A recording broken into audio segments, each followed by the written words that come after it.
It's good to be in God's house today. On the screen, you see a picture of one of the tables, part of one of the tables at our Happy Birthday USA Cafe on Wednesday night. And appreciate those of you that helped, things that were provided. And we had a great time. There's a good number of folks here. And it's good whenever God's people can get together, whether or not it's what we might call a spiritual pursuit or not. It's not always easy to classify everything as spiritual, but when God's people are together, it is spiritual. And so I enjoy that and appreciate those of you that helped and participated in any way around the funeral services, and also the meal having to do with Mildred Hall's family, Jerry and Heather Hayes and their kids, of course, and others involved in the family. And so I appreciate that very much. We're going to take a text from Psalm chapter 33, and that is verse 12 today. Happy is the nation whose God is the Lord, the people he chose for his very own. The King James Version says blessed. Happy is the nation whose God is the Lord, the people he chose for his very own. We live in the greatest nation that the world has ever known. America has done more good for more people in its history than other nations in the world. You know, we often talk about how few people there are attending churches today. I talk about that more than a lot, probably, just because of the fact that you can read anywhere. You can find the statistics that tell you that church attendance is on the decline, in spite of the fact that we're always hearing about somebody starting a new church somewhere. Church attendance as a whole is on the decline. However, there are more people that attend church on any Sunday than attend all professional games during any year. And so, we thank God for that, while we would like to see things different in some other ways. America is a great benevolent nation. One time I read a little statement by somebody said, how many nations are there in the world that send money to America? There's not any. And yet America, there's a lot of nations that they wouldn't exist if it was not for America. And if it had not been for America at one time, all of Europe would be Germany. And so we live in a great nation. It's great financially, it's great militarily, it's great in benevolence. We live in a great country.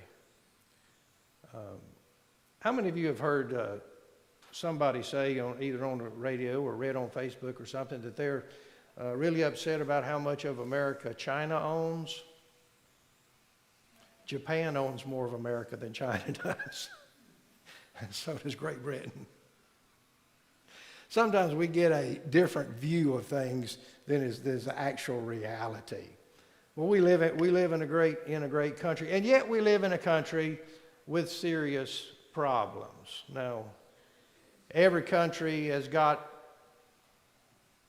some problems, just like everybody does and every family does, but there's no country that's getting everything exactly as it ought to be. Sadly, today, Christians in some cases are not influencers, they're gripers. Let me say this: it's easier to gripe about something than it is to think of what should be done about something. It's easier to complain than to come up with a plan. But we like to restore the glory to old glory. William H. Carney, that you see on the screen, joined the 54th Massachusetts Volunteer Infantry in March of 1863 and was later promoted to sergeant due to his heroism and actions during the Battle of Fort Wagner. The first institutions to be desegregated in America were the military. He took part in the July 18, 1863 assault on Fort Wagner in Charleston, South Carolina. His actions earned him the Medal of Honor. When the color guard was killed, Carney retrieved the United States flag and marched forward with it despite serious wounds. When the Union troops were forced to retreat under fire, he struggled back across the battlefield despite being shot in his right arm and leg as well as his chest. When he returned to his own lines and turned the colors over to another survivor of the 54th, he said, "Boys, I only did my duty. The old flag never touched the ground." America is in the midst of a cultural crisis. A cultural crisis. What is culture? Culture is the way a person is raised. Culture is not your race. It's not your economic standard. It's not anything along those lines. It is the way that you are raised. Now, back in 2010, I did the census. And that was a lot of fun, let me tell you. It took me a day or two to get into it and really understand what I was doing, but that was a lot of fun. I went to an apartment off of 10th Street. You know, they give you a list, and you go down your list. I went to an apartment over there, and the lady came to the door, and I didn't have many people that were not cooperative, but she was one of them. And she said to me that she didn't think it was the government's business knowing any of her business. And so she didn't want to fill out or give the answers to me as I asked her the questions that had to be done. And so I said, "Well, if you don't want to do it, that's okay." And I turned to walk away, and then I turned back and I said, "But one thing, if you don't do this today, I'm coming back tomorrow. And if you don't do it then, I'm coming back the next day. And if I don't get you to do it in 3 tries, they're going to send somebody else out here to do it. And they are never going to stop bothering you until you fill out this census. So why don't we just go ahead and do it today?" And she said, "Okay." Part of the census, though, has to do with your ethnicity. Every ethnicity has got one people group under it, except for Hispanic. Because Hispanic is not a race, it's an ethnicity. Because under that, you could check Latino, Guatemalan, Mexican, and there was about 6 or so different designations. I say that simply to say this: your culture is how you are raised. And so you could say someone has the Southern culture, or you could say someone has the culture of the Midwest. It's how you're raised. Now, there's a bit of a problem that comes here. We live in a country that wants to honor everybody's culture, and there's nothing wrong with that. But every culture is not honorable.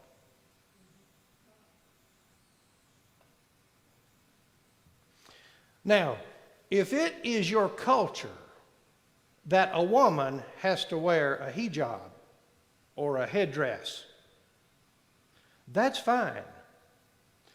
But if it is your culture that it is all right for you to beat her if she does not, that is not fine.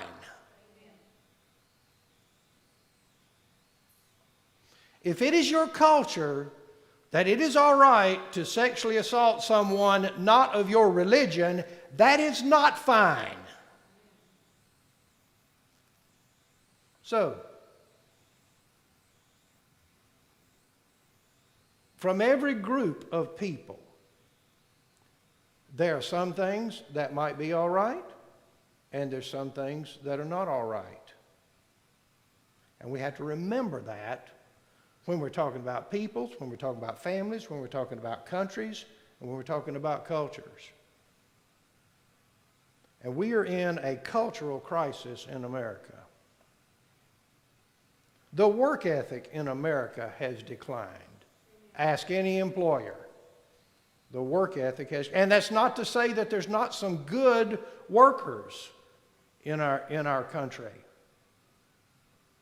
In years gone by, life was hard and people worked hard. You remember Loretta Lynn's song, Coal Miner's Daughter? She said, the work we done was hard. At night we slept because we was tired. Now, some folks can look back on that with a little more authenticity than others. Thomas Paine in 1776 said, what we obtain too cheap, we esteem too lightly. It is dearness only that gives anything its value. John Quincy Adams, who was our 6th president, said, posterity, you will never know how much it has cost my generation to preserve your freedom. I hope you will make good use of it. We are driven today in our country in large degree, not by ideals and goals, but by the love of individual freedom. I mean, that's one of the things that we say our country is based on, is freedom, right? But listen, freedom without framework is not freedom at all. I got here this morning a little bit before 7:30. May Cartwright was out sweeping our parking lot. They ain't a teenager in this county going to sweep a parking lot that don't belong to you. What was she doing? She said they set off firecrackers, not here on the property, but other places. She said, in some of the gunpowder and papers over in your parking lot. And she came in here a little bit later and said, I'll come back after church and do the rest.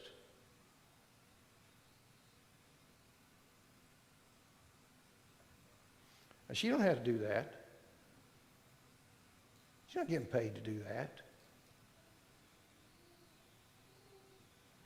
But that was more common in the culture of people that were older than the people who are younger. We're sloppy. Now, go into the store and try to get some help.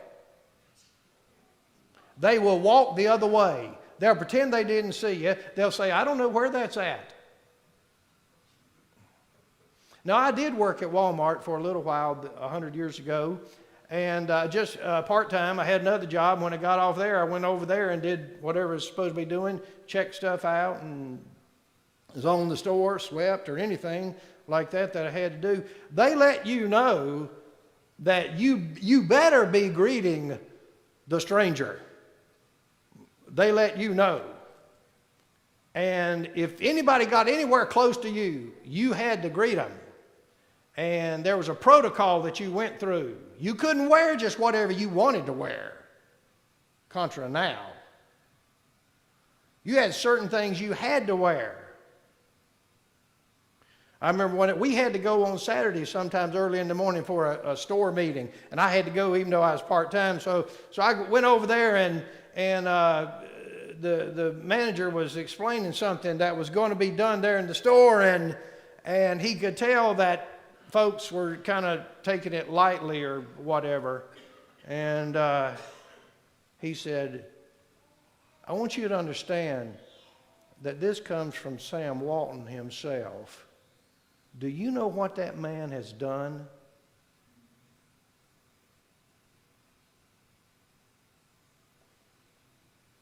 We're sloppy. We're sloppy. We're disrespectful.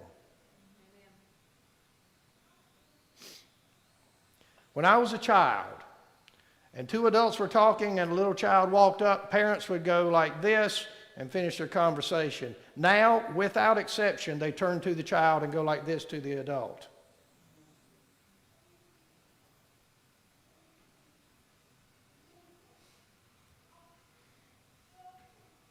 Is it any wonder people disrespectful?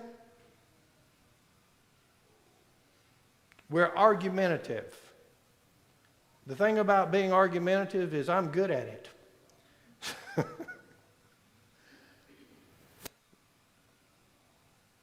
But things have changed in the culture of our society.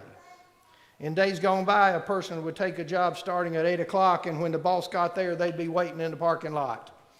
Today, they say, "Can I come in at 8:30? I live out of town. I'm not a morning person." Some of you guys are in the military. You ever had the sergeant come in and say, "We're up at dawn tomorrow. But for those of you who are not morning people, we make exceptions for everything. For everything."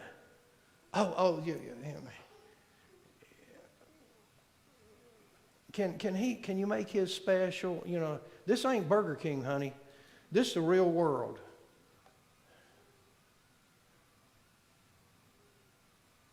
America's in the midst of a cultural crisis.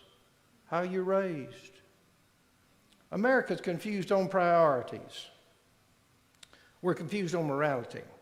Alexander Solzhenitsyn, the Russian dissident, he said, "There has been a loss of the serious moral base of society." Alan Bloom, in his book, The Closing of the American Mind, said this: "Today's university student believes one thing deeply. It has reached the status of an axiom. He is absolutely convinced that truth is relative, and he is astonished if anyone is foolish enough to challenge the point. This relativism is not the product of theological reasoning. It is, so the student believes, a moral postulate of a free society. He has been taught from childhood that the danger of absolutism is not error but intolerance. Thus, in our democratic society, openness is the highest virtue. The supreme insight is not to think you're right at all." Christians have been cowed today by the phrase, "You can't legislate moralities." And I can understand why this is said, because there's a sense in which that is true. But the law sets a standard. The law sets a standard. I remember years ago, hearing the great philosopher Charles Barkley on television. And there was a movement, they were talking about defunding the police. And he said this, he said, "I'm not apologizing and I'm not taking it back, but has anybody ever thought about how some of these neighborhoods would be without the police?"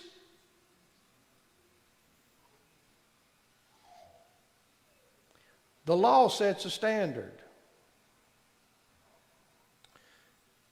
Monday, I was up north of Monterey. Coming back, I found out what the speed limit was.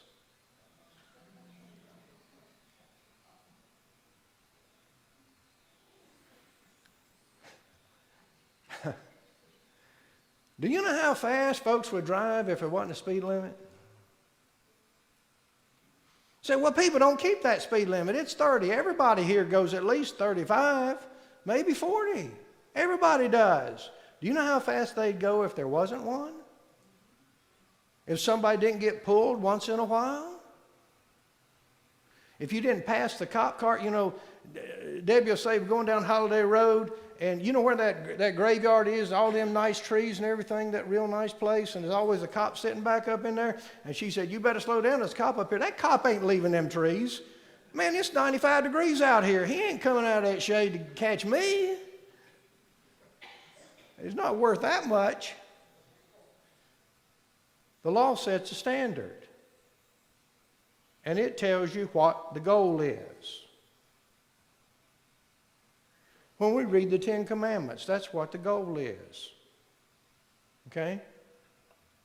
Anybody kept the Ten Commandments like they should be kept? No. Do we believe in it? Yes. What? That's the goal. That's what we're trying for. We shouldn't change the laws against stealing because lots of folks steal. But you know, that's the way the goal, you know, well, everybody smokes it anyway. Is that how we decide what the law should be? Or, you know, what most folks do?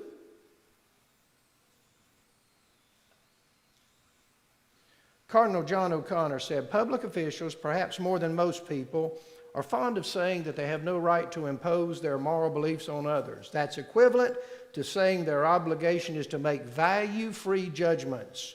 That's nonsense. To make a value-free judgment is to make no judgment at all. We are confused on morality. We're confused on patriotism. Everybody thinks they're a patriot. The reason I shot your windows out is because I'm a patriot. And maybe that's a little too facetious. But everybody thinks they're a patriot. If they don't complain, they say the reason they don't complain is because they're patriots. If they do complain, they say the reason I complain is because I'm a patriot. Ronald Reagan said, double, no, triple our troubles, and we'd still be better off than any other people on earth. There's one nation that the world is trying to get into. One. Only one. Woodrow Wilson said, a nation which does not remember what is yesterday does not know what it is today, nor what it is trying to do. We are trying to do a futile thing if we do not know where we came from or what we have been about. Sigmund Freud said, America's a mistake, a great mistake. We're confused on patriotism. Do we want what's best in our land? Listen, and this is for a lot of folks, and some of them, my friends that hold to that, don't legislate morality and all the rest, and I understand where they're coming from in some ways, but Jesus taught us to pray. Thy kingdom come, thy will be done on earth as it is in heaven. I'm supposed to be praying that what God has in heaven would be here on earth. I'm not supposed to be praying that my candidate will win. I'm supposed to be praying that what God wants in heaven is here on earth. Now, does it make sense that I ought to be doing something about that? If I want God's will to be done on earth, how is that ever going to happen if I'm not involved?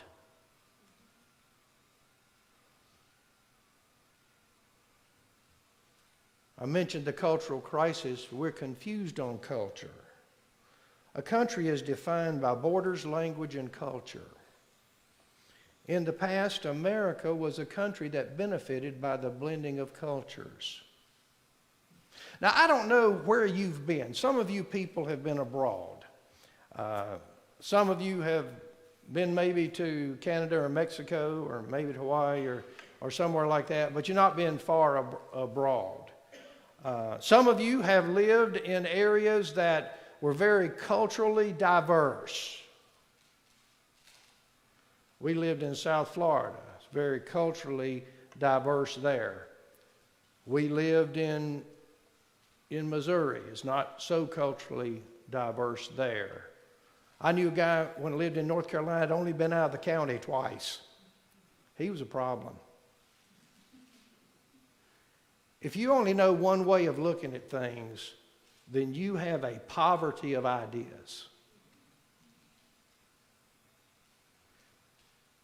But the issue's not that. The issue is that in America today, what we've got is the idea that cultures don't need to assimilate. People that came to America, we're always talking about being a nation of immigrants, and God bless them, I know we are. But folks that came to America a couple hundred years ago didn't come over here to sign up for benefits. They came over here for the opportunity and for a different life. Okay? And I'm not saying everybody's doing that today, yet that is the reality of the times in which we live. And it's a different animal today than things were in the past.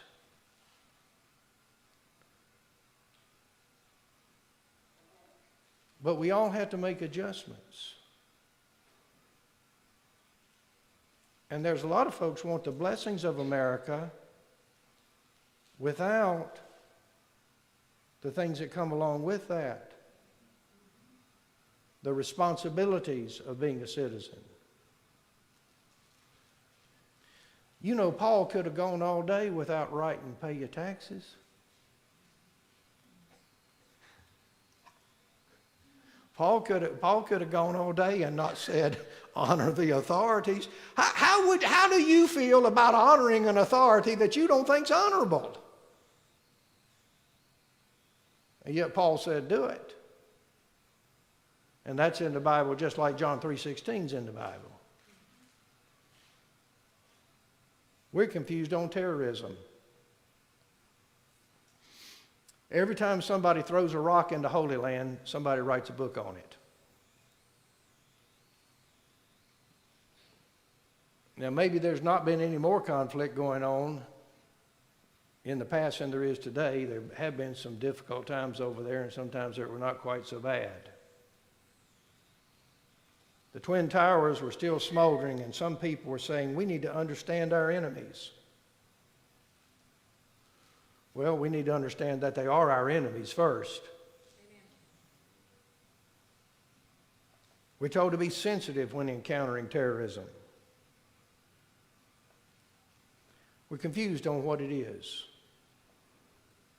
I don't know what a terrorist is anymore. Every time somebody does something somebody else doesn't like, they're a terrorist.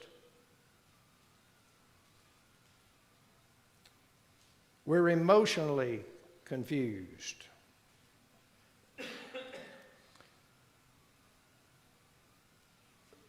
For all of you,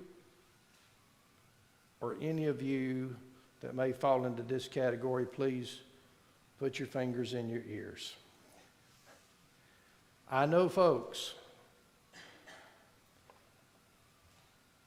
that have nowhere to live who will not take an apartment because they cannot take their dog with them.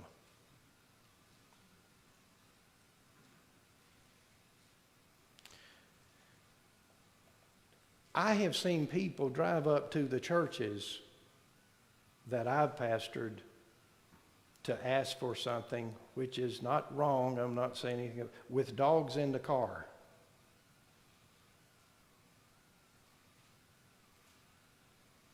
Or a 50-pound bag of dog food. And I know you love your dogs, and I love them too. But listen to me, they're not people. And we got more respect in our country, in some cases, for animals than we do people. Because you can get in all kinds of trouble for harming animals, in some cases more than you can for harming people. You know, as a matter of fact, I noticed when I worked with law enforcement for many years, in the past and also currently, but I noticed this, and I asked a lawyer this one time. I said, how come is it that people get sentenced a more severe sentence for a property crime than a personal crime? And this is what the lawyer told me. They said it's easy to assign value to a property crime. In other words, if somebody slashes your tires, how much did any tires cost? It's not easy to assign value to a personal crime. If somebody blacks your eye, how much is that worth? But we're emotionally confused. We love things that ought not matter. We're sexually confused. If a boyfriend can't be like his girlfriend, she doesn't want him. If he can't paint her nails like her sister, she's offended by him. We're sexually confused. The Bible's pretty clear about what is and what isn't approved by God sexually. And God gives his guidelines on that just like he does all other areas of our lives. People are supposed to be married, to be in sexual relationship, man with a woman, and outside that, no.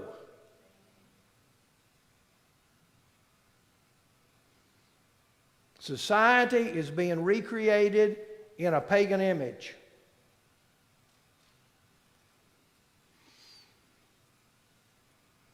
The Bible still says men are not to wear what women wear, and women are not to wear what men wear.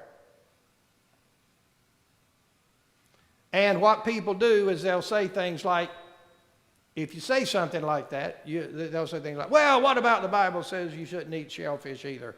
Well, in the Old Testament. Well, that is illustrative of the fact they don't know the Scripture, because that's part of the dietary laws that passed away in Christ, not the moral law that's still in effect. And those things don't apply to being in a high school play or being in the parody or dressing up for Halloween. What it's talking about is as your normal manner of dress, dressing like the opposite gender. Okay? For the purpose of imitation, like a lot of our generals have in the past.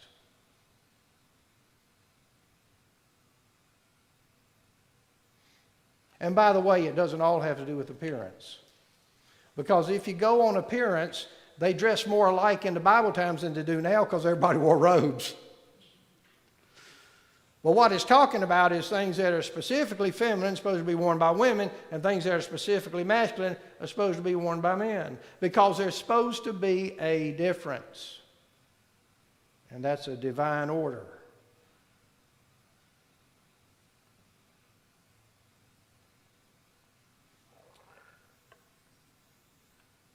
We are confused on civil rights.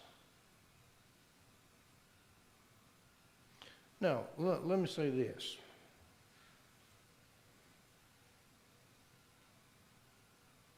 There's a lot of protests and a lot of demonstrations and whatnot today, in my opinion, shouldn't be. But the civil rights movement's not one of those. Now, I'm aware that everything that was done was not exactly right, just like everything that's ever done is not exactly right. But I want to tell you what, if there wasn't demonstrations, there wouldn't be no civil rights in this country. Okay? It just wouldn't have happened.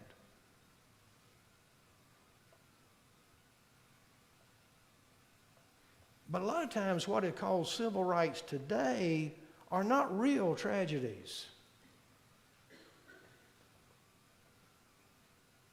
Stan Koch, who wrote an afterword to The Tale of Two Cities, said, "The ideology that justified the Paris terror is the phenomenon dear to the revolutionary mind known as collective guilt, in the light of which individual offenses are incidental, unimportant, or even unreal in a truly radical moral scheme. The only meaningful crime is the crime of the social system against those it oppresses and abuses."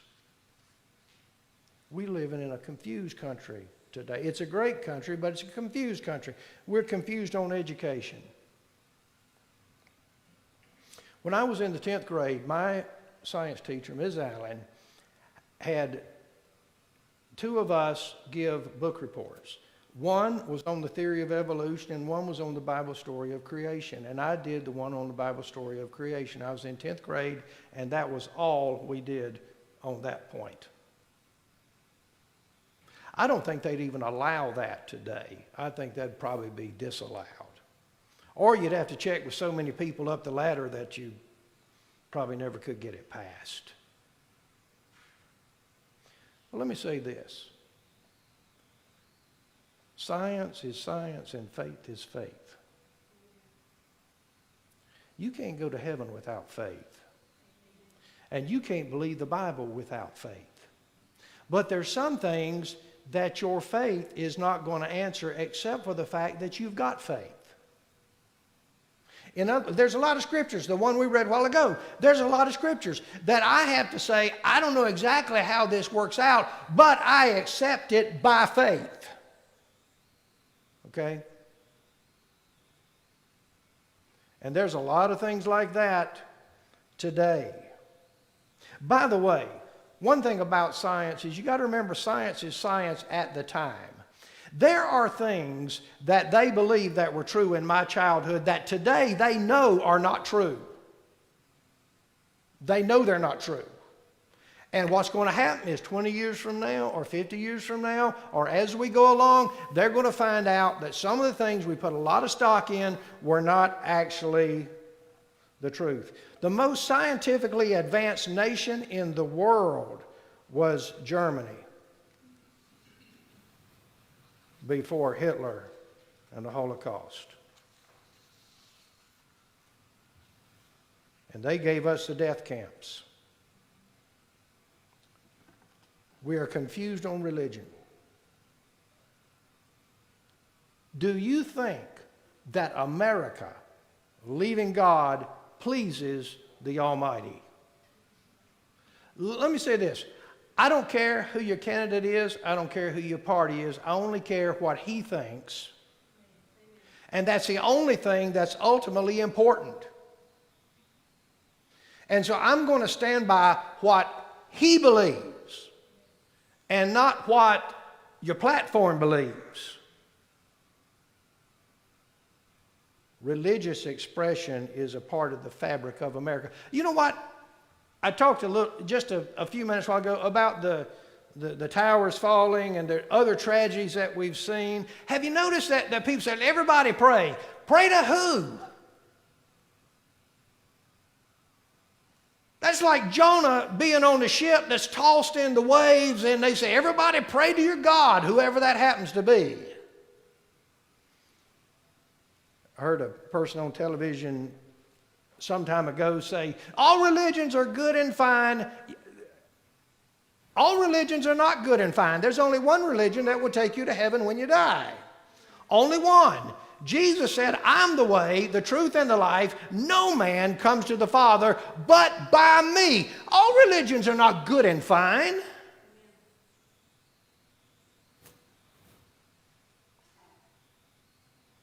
And that doesn't mean that you mistreat someone who doesn't believe the same way. But there is an error that heaven can be gained any way other than through Jesus Christ.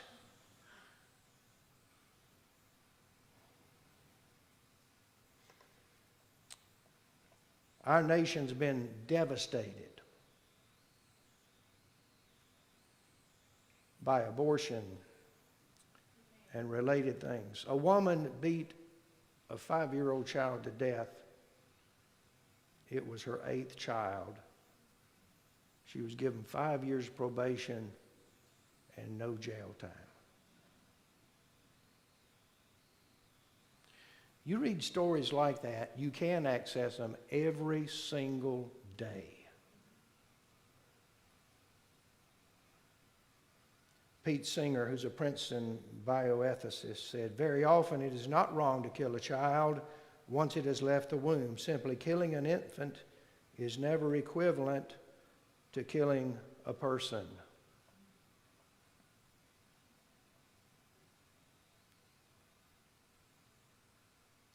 They don't have to be able to drive my car to be people.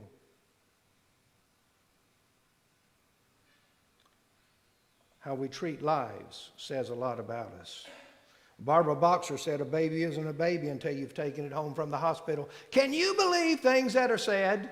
Can you believe that?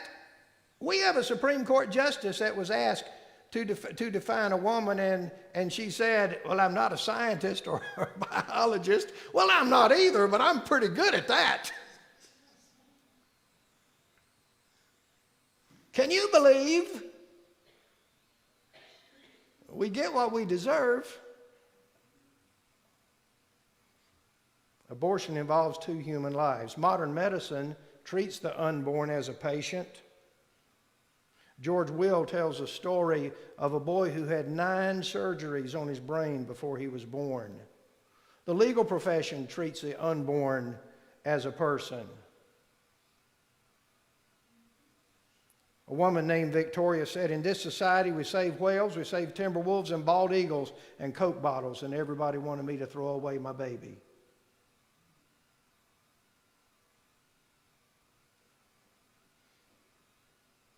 We have a cultural environment for a human Holocaust.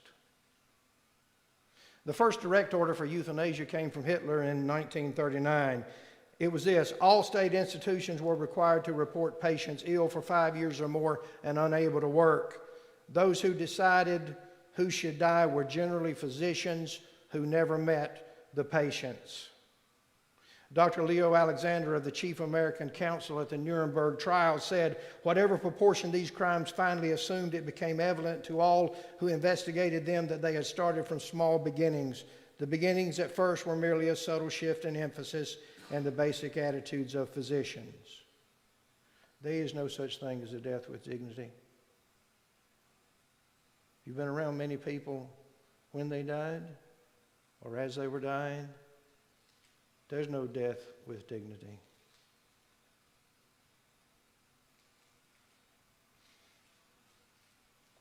The basic attitude of people. Can anything be done? All these problems, all these difficulties. Can anything be done? Well, saved folks need to start showing up. If there's as many Christians in America as the statisticians tell us there are, why is everything so bad? Saved folks better start being involved. Listen, if our voice is not heard, the voice will not be given.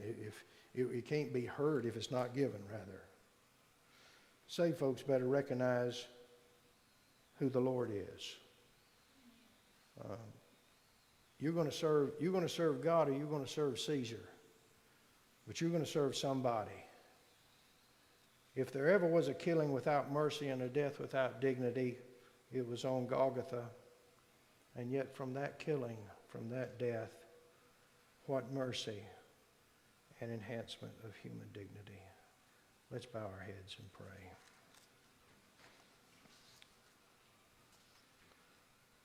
Father, we live in a country today that is in need of your touch and your hand. Father, insofar as we are able, may we, as men and women, take a stand and live for you. And Father,